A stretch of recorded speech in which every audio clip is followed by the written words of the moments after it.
Gracias por sintonizarte al podcast de la Biblia al desnudo. Puedes obtener la transcripción de este episodio en los enlaces de la descripción de este video. Recomendamos echar un vistazo si tienes preguntas o dudas acerca de la traducción o redacción en este episodio, ya que difiere del original en inglés. Bienvenido de nuevo al podcast de la Biblia al desnudo.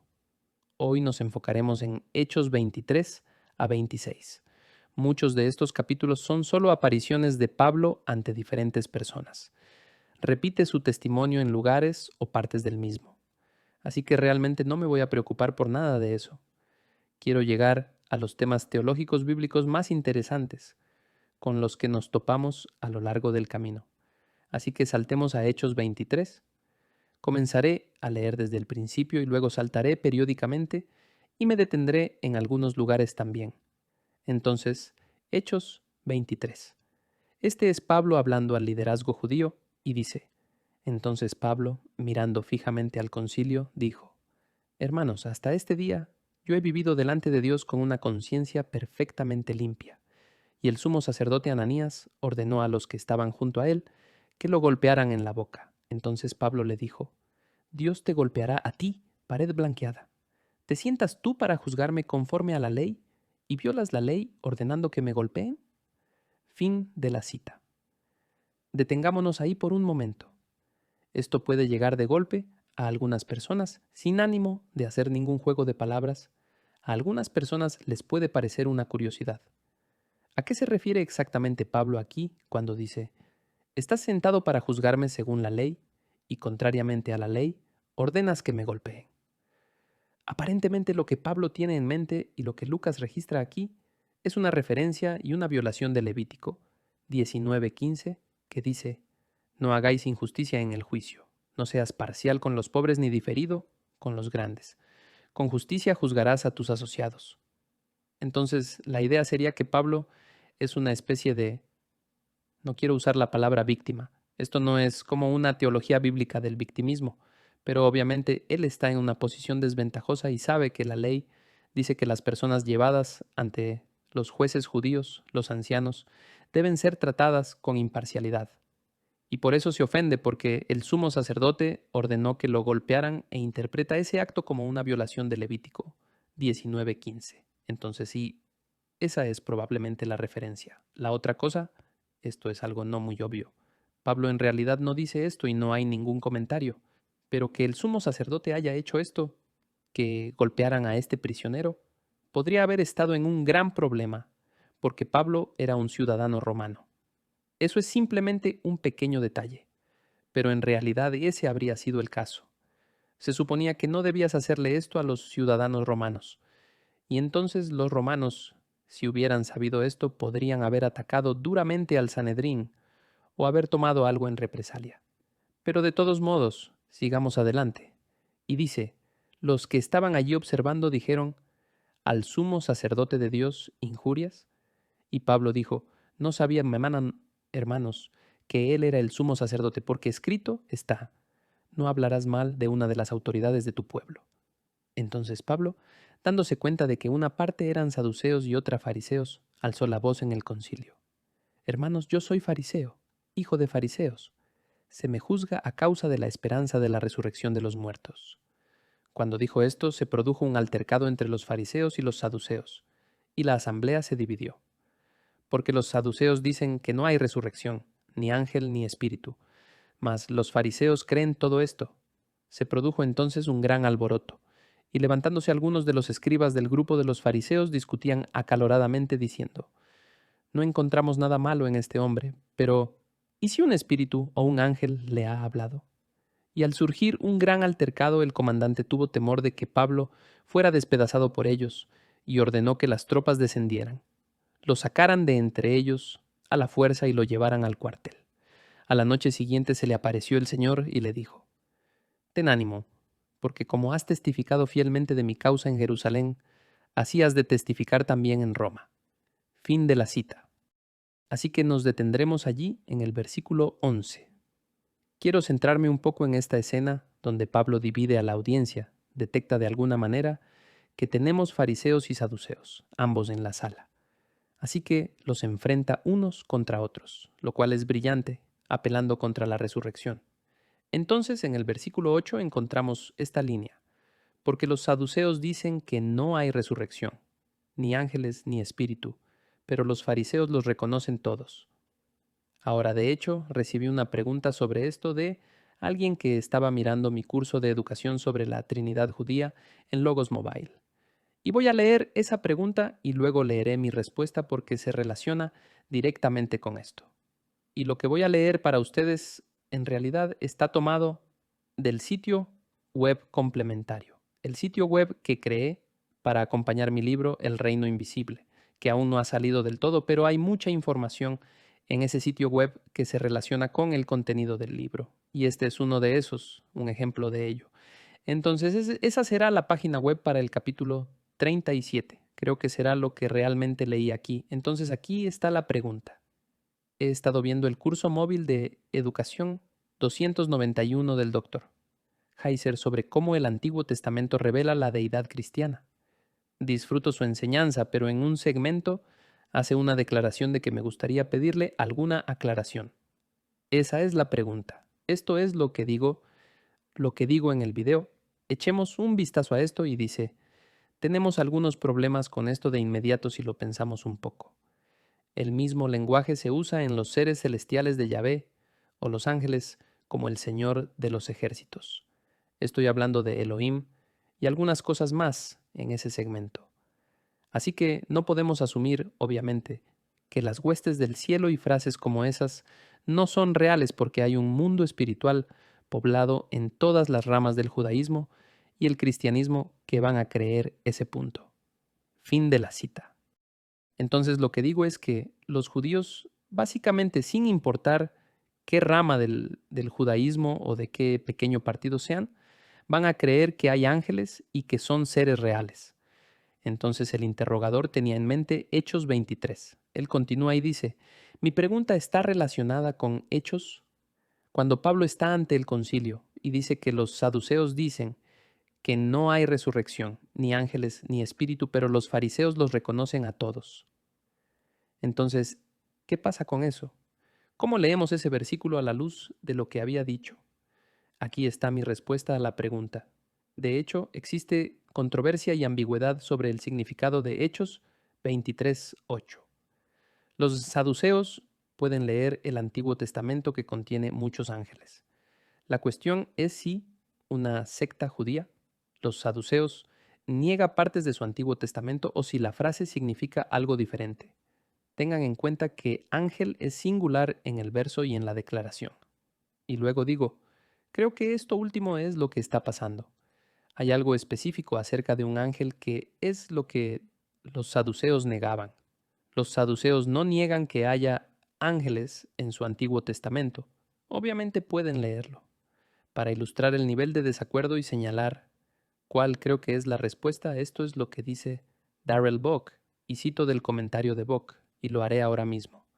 Entonces, en el comentario de Hechos de Bock, él da un resumen de cuáles son las posibles posiciones en cuanto a lo que sucede en Hechos 23:8. Él dice: ningún texto extrabíblico habla de una negación tan completa de los ángeles y espíritus por parte de los saduceos. Así que ningún texto del Segundo Templo puede decir que simplemente niegan todo, toda creencia en los ángeles. De hecho, el Pentateuco, que los saduceos tenían como autoridad, afirma la existencia de tales seres. Así que es una cuestión muy obvia y ciertamente estoy de acuerdo con Bock. A lo que voy, los saduceos sostenían que el Pentateuco tenía autoridad y tiene muchos ángeles en él. Bock dice: hay 6 explicaciones posibles para la afirmación de Lucas sobre el significado de Hechos 23. En primer lugar, es posible que los saduceos rechazaran a los ángeles y a los espíritus por completo. La vista a veces incluye ángeles específicos. Pero, nuevamente, debido a lo que dice el Pentateuco, esta es probablemente la respuesta menos probable. En segundo lugar, los saduceos podrían haber rechazado la especulación excesiva sobre ángeles y espíritus. Esa es una posible manera de interpretar Hechos 23:8. En tercer lugar, los saduceos podrían estar rechazando la idea de que los justos muertos regresaron en forma de espíritus entre la muerte y la resurrección. Este punto de vista sostiene que ángel y espíritu significarían lo mismo en los versículos 8 y 9 de Hechos 23. Hay una suposición allí, pero es una de las posibilidades. Pero Lucas no dice que sí ni no entre los versículos 8 a 9. Entonces, parece estar contrastando los dos versos, y entonces probablemente esta no sea la respuesta. Número 4. Los saduceos podrían estar negando que la resurrección incluyera regresar en forma de ángel o espíritu. Fin de la cita. Ahora bien, el problema con esto es que los fariseos tampoco habrían estado realmente abiertos a ese tipo de idea, una resurrección dentro de la historia antes del fin último de los días y la gran resurrección, que es lo que parece requerir el argumento de Pablo. Ahora, creo que hay algo en esta cuarta posibilidad que enumera Bock, esta idea de que los saduceos niegan la resurrección, incluido el regreso en forma de ángel. Creo que hay algo de eso. De hecho, creo que esto es lo que los saduceos niegan, pero no me gusta la forma en que algunos eruditos lo expresan. Por lo general, la objeción a esto es, como mencioné, que realmente no se puede tener una especie de resurrección en la forma de un ángel antes de la resurrección final, el fin de los días. Lo entiendo, pero no es necesario unirlo con la idea de angelificación, una transformación de la persona muerta en un ángel o espíritu divino. No tenemos que unir esa idea a la resurrección final o a una resurrección competitiva. Ese realmente no es el punto. La angelificación, esta idea de que cuando mueras, si eres justo, si eres creyente, cuando mueras serás glorificado. Serías hecho como los ángeles en la presencia de Dios, y luego Dios podría decirte o ordenarte que regreses al reino de los vivos encarnados o no. Todo ese tipo de cosas. Esa idea, la angelificación, era muy común en el periodo del Segundo Templo. Estaba en manos de varias sectas judías, incluida la secta de Qumran.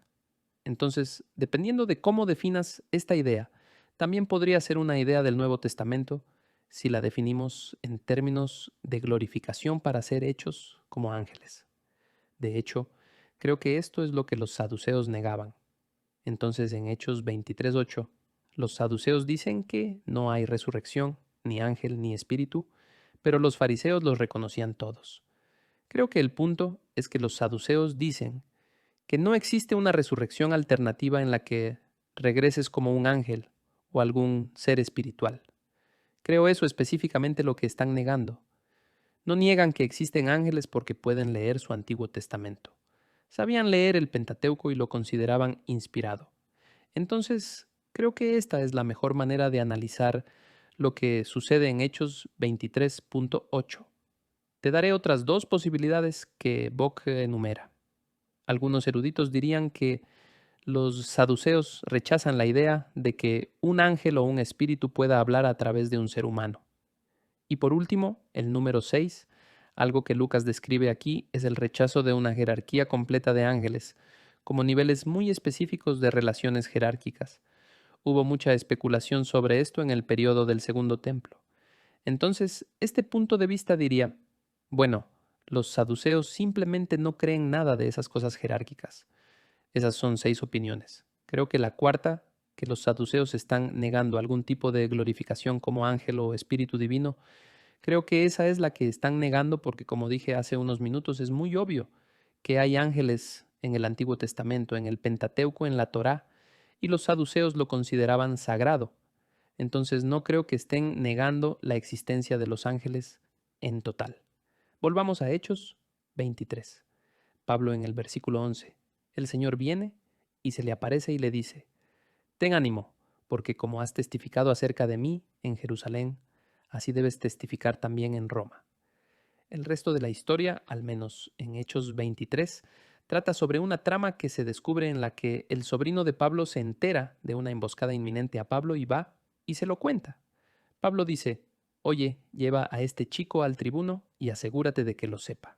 Y una guardia enorme, 200 soldados, 70 jinetes, en el versículo 23, son puestos alrededor de Pablo cuando hace un viaje fuera de la cárcel a un lugar diferente para ser escuchado por diferentes autoridades. Así que ese es el resto de Hechos 23.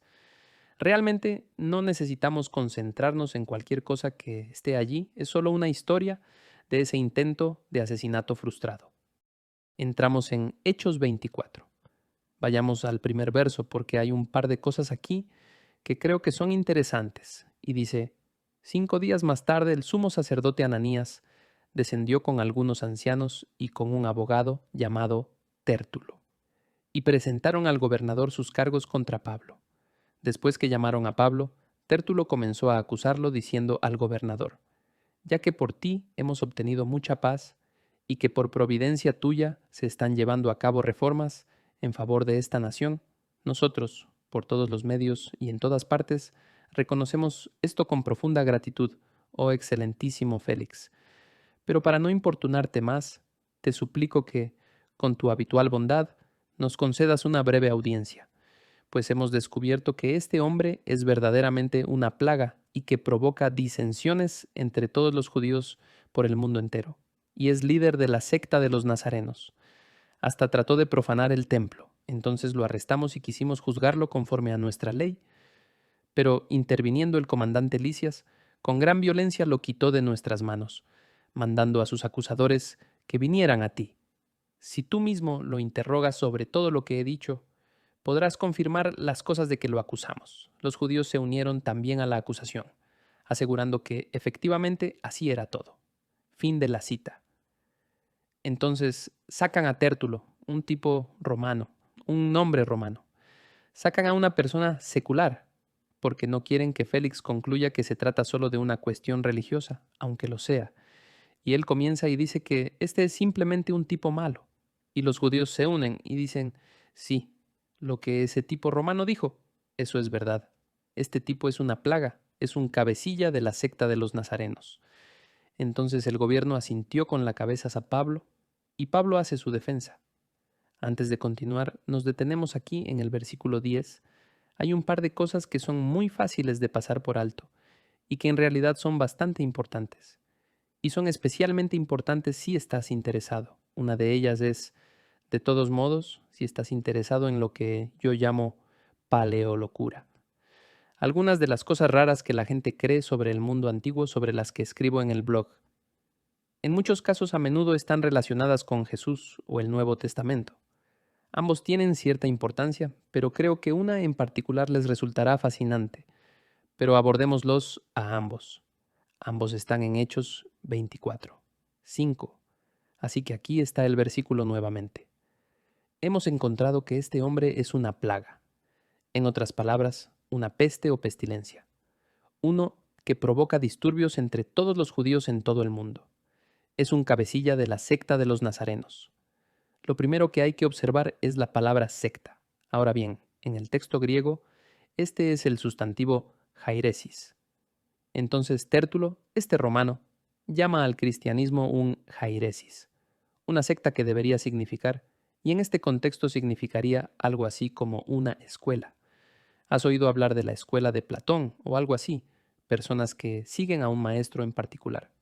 Podría referirse a una escuela, un partido o una secta dentro del judaísmo. Este término se usa para los saduceos. En Hechos 5:17 leemos, se levantó el sumo sacerdote y todos los que con él estaban, es decir, el partido, el jairesis, de los saduceos se llenaron de celos. También se usa con los fariseos. En Hechos 15:5 leemos, pero algunos creyentes que pertenecen al grupo de los fariseos, los jairesis de los fariseos, se levantaron y dijeron que era necesario circuncidar a los gentiles para que pudieran guardar la ley de Moisés. Así que es una especie de término neutral. Simplemente se refiere a una secta dentro de la religión.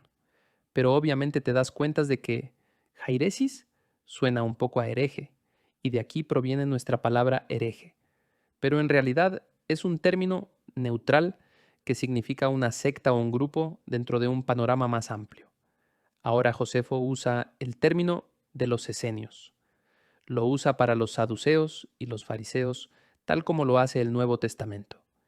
El mismo Pablo en el versículo 14, cuando se le permite defenderse, volvamos aquí, Dice Pablo después de que el gobernador le hace una señal y dice, sabiendo que por muchos años tú has sido juez de esta nación, con gusto presento mi defensa, puesto que tú puedes comprobar el hecho de que no hace más de 12 días que subí a Jerusalén a adorar, y ni en el templo, ni en las sinagogas, ni en la ciudad misma, me encontraron discutiendo con nadie o provocando un tumulto, ni tampoco pueden probarte de lo que ahora me acusan. Pero esto admito ante ti, que según el camino que ellos llaman secta, yo sirvo al Dios de nuestros padres, creyendo todo lo que es conforme a la ley y que está escrito en los profetas. Fin de la cita. Y así sucesivamente. Entonces Pablo dice, sí, mis enemigos aquí llaman al camino. En otras palabras, aquellos de nosotros que aceptamos a Jesús como el Mesías, seguidores de Jesús que eran conocidos como el camino, hemos visto eso antes en Hechos, llaman al camino una secta, una jairesis. Ahora bien, la redacción es interesante porque Pablo no está diciendo que seamos una secta. No somos una jairesis. Aquí no somos herejes. Pero él dice que eso es lo que los demás dicen de nosotros, del camino. Entonces, cuando el término es usado por adversarios, adquiere una especie de significado peyorativo negativo.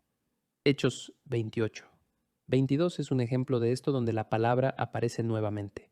Deseamos saber de ti cuáles son tus puntos de vista, porque con respecto a esta secta, esta jairesis, sabemos que toda palabra hablada en contra. Nuevamente, estos son más funcionarios ante los cuales Pablo testificará al final del libro de los Hechos. Entonces, cuando es usado por uno de tus oponentes, puede usarse para demonizar a un grupo. Entonces, el hecho de que ocurra en la boca de Pablo no significa que esté aceptando el hecho de que, oye, sí, aquí somos un grupo de herejes y lástima por ellos. Eso no es lo que está diciendo.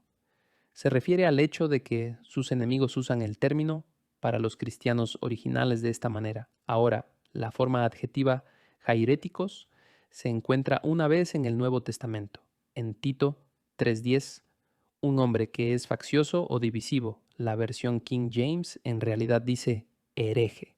Un hombre que es un hereje después de rechazar la primera y la segunda amonestación tiene que ver con la disciplina de la iglesia, pero básicamente es alguien que es partidista. Podemos ver cómo eso funciona para la escuela, el partido o la secta, pero jairéticos es de donde obtenemos en español a la palabra hereje. Entonces aquí está la pregunta. He aquí por qué lo menciono. No es solo una cuestión de curiosidad. Hay muchas personas que quieren defender, especialmente los gnósticos, la comprensión de Jesús. Quieren presentar este argumento. Quieren decir cosas como, mira, todo este concepto de herejía, y los gnósticos siempre son tachados de herejes y, ay, pobrecitos, es tan injusto. Y todo este concepto de herejía comenzó más tarde. No está en el Nuevo Testamento. Es algo que se desarrolla más tarde, después de los primeros siglos de la historia cristiana. Entonces los cristianos que Dios aprobó por el Imperio Romano, por Constantino y más tarde por Teodosio, fue entonces cuando surgió toda la idea de lo que es ortodoxo para que pudieras mirar a alguien más y llamarlo hereje. Y entonces su argumento es que antes del año 300 aproximadamente, los gnósticos no habrían sido considerados herejes, simplemente los habrían considerado una especie de oposición leal, una opinión más, y nadie los juzgaba. Que sus puntos de vista son tan comunes como estos otros puntos de vista que se pueden encontrar en el Nuevo Testamento con el cristianismo paulino y todo eso, que todo era una especie de igualdad de condiciones, pero luego, cuando la política se involucró y una versión particular fue aprobada por el Imperio Romano, entonces comenzaron a tener estos concilios, como el de Nicea. Fue solo entonces que interpretaciones alternativas de Jesús se volvieron heréticas y que todo este concepto de ortodoxia y herejía ni siquiera existió hasta el año 300 o 400. Eso es una tontería y es evidente que es así, porque no solo tenemos lo que acabamos de ver este término jairesis en el Nuevo Testamento, también recuerden que mencioné que también estaba en Josefo, el material del segundo templo de Josefo. También está en otro texto. La idea, la palabra hebrea es min. ser una especie de judío. Había diferentes sectas. Minim es el plural de diferentes sectas, partidos, divisiones o tipos de judaísmo. No había un solo tipo de judaísmo, había varios. Y puedes leer en los textos del Segundo Templo que estos términos, ya sea jairesis en griego o min, nuevamente en hebreo, se usan de manera peyorativa y se dirigen a un conjunto de ideas y a personas que consideran que un conjunto de ideas están fuera de la corriente principal. Esa no es una idea tardía, es una idea que existe incluso antes de que tengamos un Nuevo Testamento. Entonces, cuando llegamos al Nuevo Testamento, ves que son los saduceos, donde Pablo dice que ellos son los que nos llaman secta, y se usa de manera peyorativa porque los saduceos y fariseos miran a Pablo y le dicen que es un tipo loco, y están usando el término para deslegitimar a Pablo. Ahora, ¿qué va a pasar con los escritores del Nuevo Testamento fuera de esta escena de juicio? Van a hablar de divisiones, van a hablar de enseñanzas falsas, van a hablar de este peligro. Y entonces, lo que se vuelve faccioso, divisivo o herético en los escritos del Nuevo Testamento serán estas visiones alternativas de Jesús. Si no aceptas a Jesús como el Mesías, a Jesús como Dios venido en carne, ese tipo de cosas, no eres lo que estamos enseñando. Te conviertes en una secta, te conviertes en un vástago, te conviertes en una aberración de lo que estamos diciendo. Así que estos términos se utilizaron para evaluar puntos de vista religiosos o ideas religiosas mucho antes de que apareciera el emperador Constantino para legitimar lo que consideraríamos ortodoxia, debido a que los gnósticos quieren argumentar esto todo el tiempo, al igual que los puntos de vista gnósticos de lo que llamamos puntos de vista heterodoxos o no ortodoxos del cristianismo, a como nos referimos hoy en día.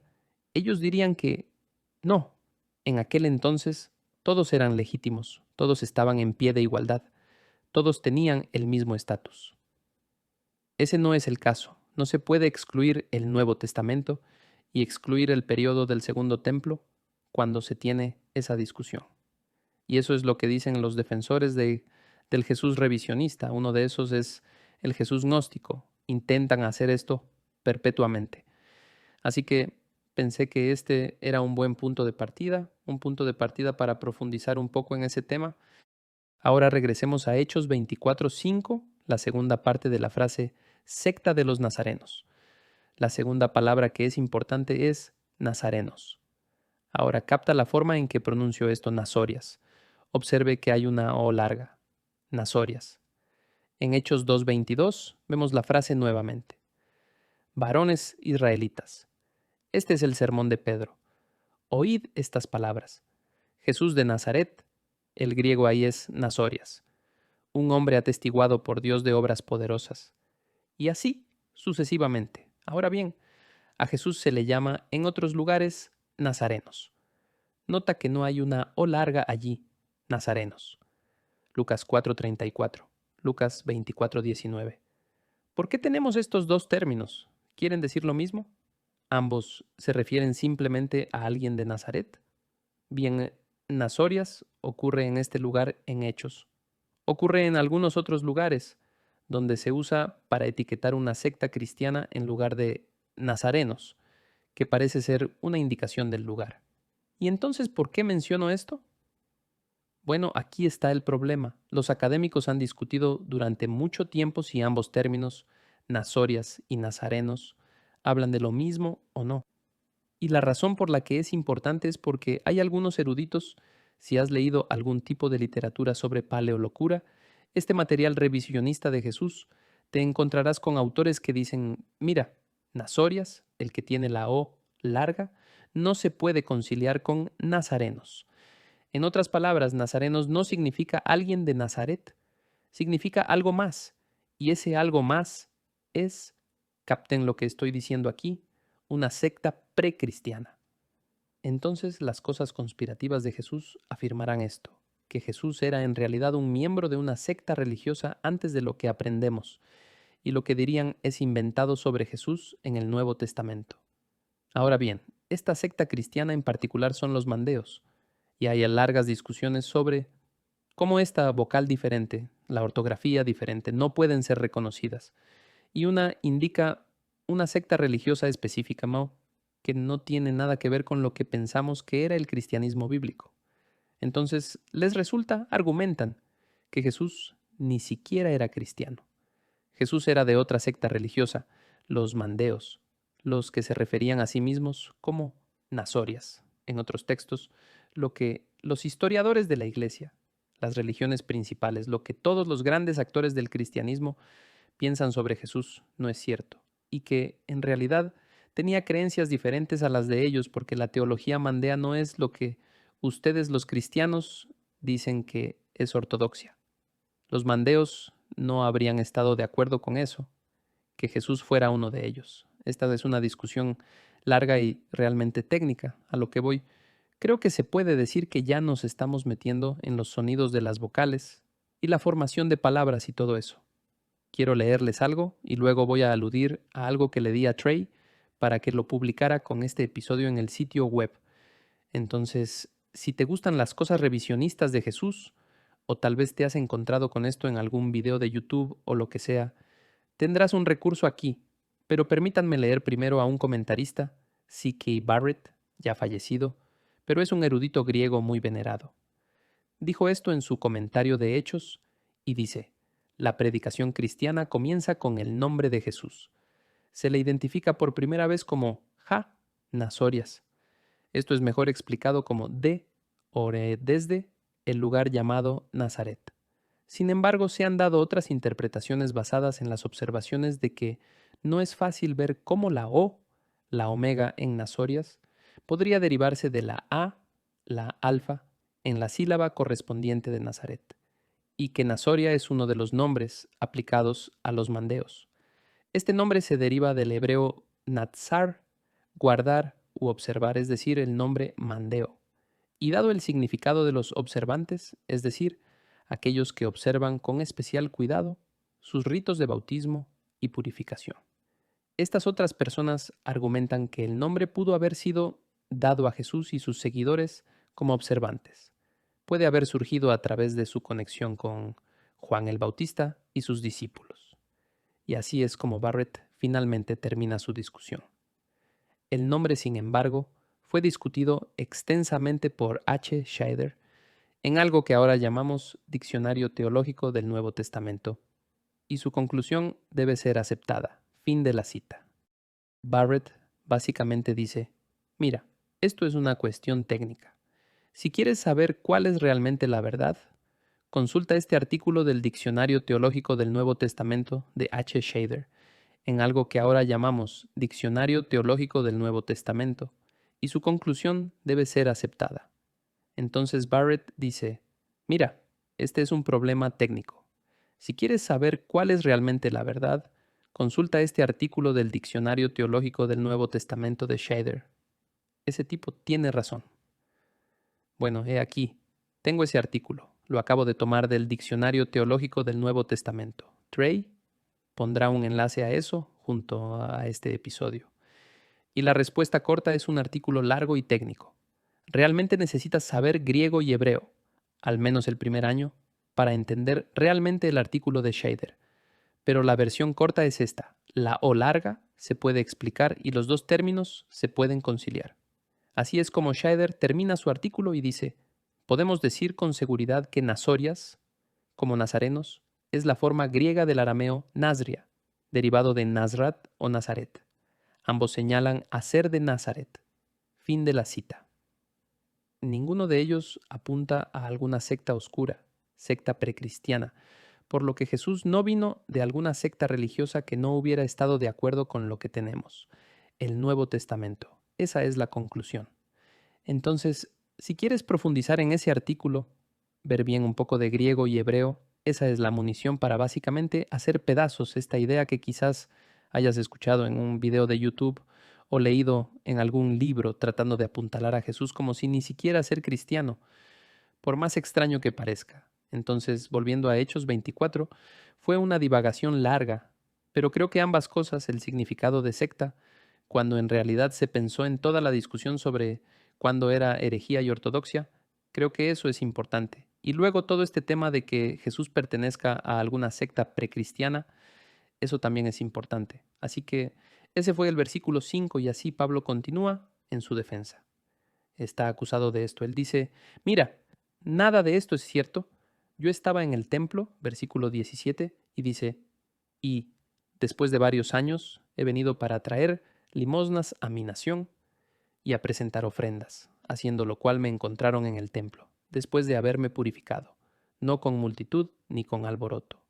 Pero estaban allí ciertos judíos de Asia, y que deberían haberse presentado aquí ante ti, y acusarme si tuvieran algo contra mí, o si no, que estos mismos digan qué delito encontraron cuando comparecí ante el concilio, a no ser por esta sola declaración que hice en alta voz mientras estaba entre ellos.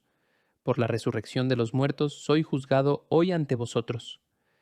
Hemos leído esto en Hechos 22 y 23, así que Pablo simplemente relata lo que sucedió.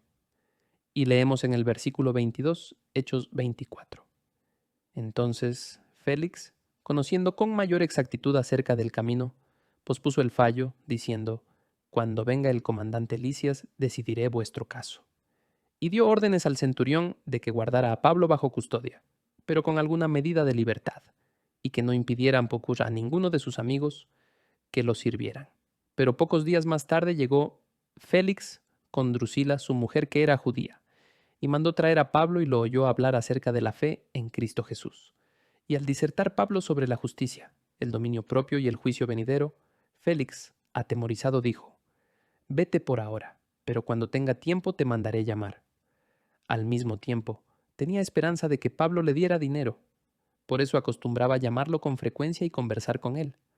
Pero transcurridos 2 años, Porcio Festo llegó como sucesor de Félix, y deseando hacer un favor a los judíos, Félix dejó preso a Pablo.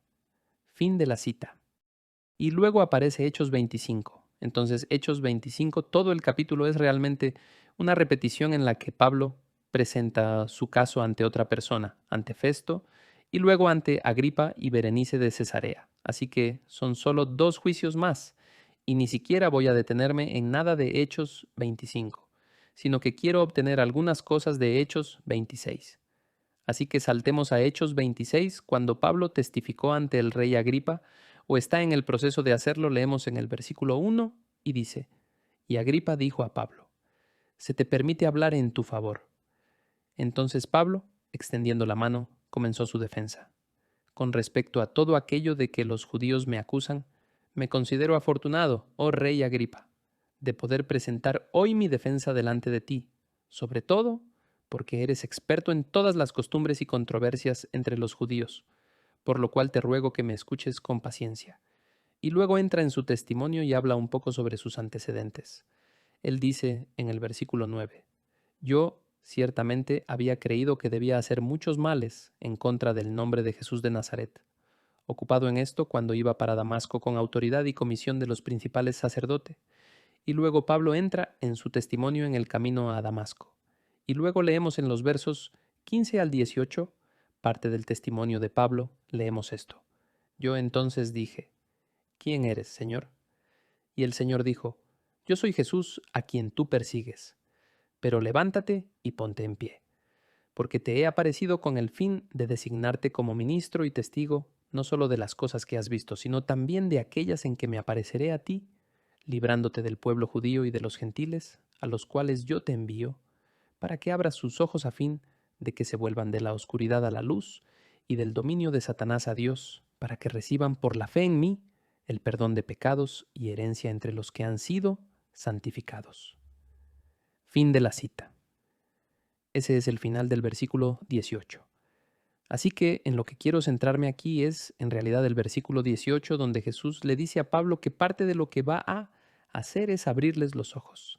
Te voy a rescatar tú de tu pueblo y de los gentiles a quienes te envío, para que abras sus ojos para que se conviertan de las tinieblas a la luz, del poder de Satanás a Dios. Ahora, menciono esto porque el lenguaje aquí es un poco parecido al que encontramos en 2 de Corintios 4:4. Ahora, no sé si mencioné este versículo antes o no, pero 2 de Corintios 4:4. Comencemos en el versículo 1 y obtendrás una idea de lo que Pablo está escribiendo a los corintios. Y verás cómo el lenguaje es similar. Pablo les dice a los corintios: por tanto, puesto que tenemos este ministerio, según hemos recibido misericordia, no desfallecemos, sino que hemos renunciado a lo oculto y vergonzoso, no andando con astucia, ni adulterando la palabra de Dios, sino que, mediante la manifestación de la verdad, nos recomendamos a la conciencia de todo hombre en la presencia de Dios. Y si todavía nuestro evangelio está velado, para los que se pierden está velado, en los cuales el Dios de este mundo ha cegado el entendimiento de los incrédulos, para que no vean el resplandor del evangelio de la gloria de Cristo, que es la imagen de Dios. Fin de la cita. Entonces ves varias palabras allí. Permítanme regresar y leer el versículo 18, Hechos 26, 18. Para que se abran los ojos, puedan pasar de las tinieblas a la luz, del poder de Satanás a Dios. La pregunta está en 2 Corintios 4:4, cuando lees la frase: el Dios de este mundo cegó el entendimiento de los incrédulos. Todo el mundo asume que es Satanás. En realidad, se podría argumentar que quien está cegando las mentes de los incrédulos es Dios. Y la razón por la que se puede argumentar, o se ha presentado, esa es probablemente una mejor manera de decirlo, se ha presentado por lo que leemos en Isaías 6. Así que es un revoltijo. Hechos 26, 18, luego 2 Corintios 4:4, ahora estamos en Isaías 6. Esto es lo que dice Isaías 6 en el versículo 4. Esto es en la visión del salón, del trono con los serafines y todo eso. El versículo 4 dice: vayamos al versículo 8 que dice: y oí la voz del Señor que decía: ¿a quién enviaré y quién irá por nosotros? Entonces respondí: heme aquí, envíame a mí. Fin de la cita. Isaías escucha eso, pero la pregunta: Dios está sentado en el trono en medio de su sala de consejo. Su sala del trono, la pregunta más o menos planteada allí. Y la redacción allí, para nosotros, este es uno de esos casos, algo así como Génesis 1:26, cuando Dios está hablando a los miembros de la hueste celestial, hablando a la audiencia: ¿a quién enviaré? ¿Quién irá por nosotros? Bueno, Isaías escucha eso, así que en cierto modo es para él también. Luego continuando en el versículo 8 con Isaías, hablando aquí y dice: heme aquí, envíame a mí. Y él dijo: ve y di a este pueblo: escuchad bien, pero no entendáis; mirad bien, pero no comprendáis. Haz insensible el corazón de este pueblo, endurece sus oídos y nubla sus ojos, no sea que vea con sus ojos y oiga con sus oídos y entienda con su corazón, y se arrepienta y sea curado. Fin de la cita. Entonces Dios está diciendo: está bien, Isaías, te voy a enviar. Aquí está tu trabajo. Dile a la gente que siga escuchando pero que no entienda, que siga viendo pero no perciba nada. Y luego Dios dice que el corazón de este pueblo sea insensible. Hazles las orejas duras, hazles ciegos los ojos. Entonces, en este capítulo de Isaías 6, Dios es quien, como castigo, está haciendo que esto suceda. Bueno, algunos eruditos han tomado eso y regresan a 2 Corintios 4:4 y dicen: bueno, el Dios de este mundo, que ha cegado la mente de los incrédulos, ese podría ser Dios. Ahora, ¿por qué menciono todo esto? ¿Es una divagación loca? Lo menciono porque creo que Hechos 26:18 aclara este tema. Déjame leerlo una vez más. Jesús le dijo a Pablo: librándote del pueblo judío y de los gentiles, a los cuales yo te envío, para que abras sus ojos a fin de que se vuelvan de la oscuridad a la luz y del dominio de Satanás a Dios. Fin de la cita.